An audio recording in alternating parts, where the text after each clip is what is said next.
Do you ever hit a wall with creativity, and how do you work through it? Like, to see, like, because you are obviously an expert in this field, but do you ever run into any setbacks, and how do you further yourself? Totally. I totally hit walls, okay?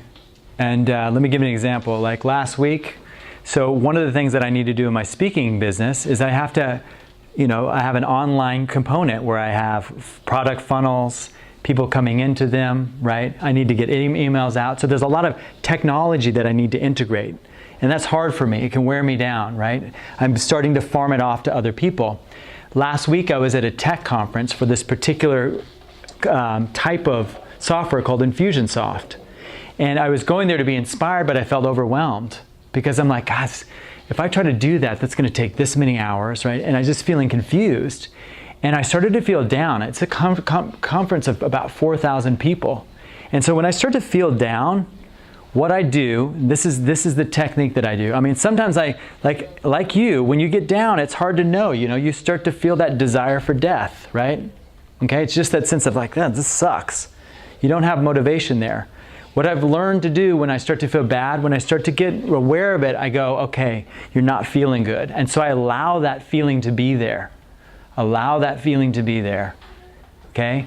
And just be with it. And then I start to accept it, right, with my heart. And then I start to embrace it with my mind and go, okay.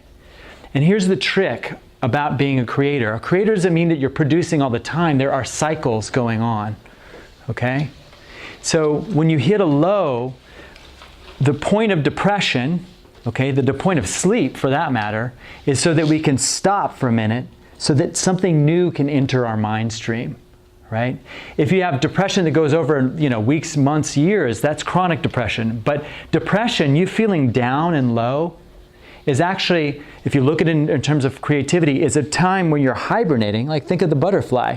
You're going internal. You don't want to socialize necessarily. You feel down. You're contracting, okay? But something's brewing in you, right? And if you allow that process just to happen, if you don't use alcohol and drugs at those times to try to medicate it away, all right, that's the absolute wrong time to use that.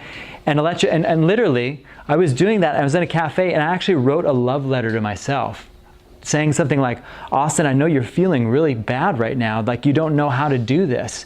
And also, my 6-year-old just lost her first tooth.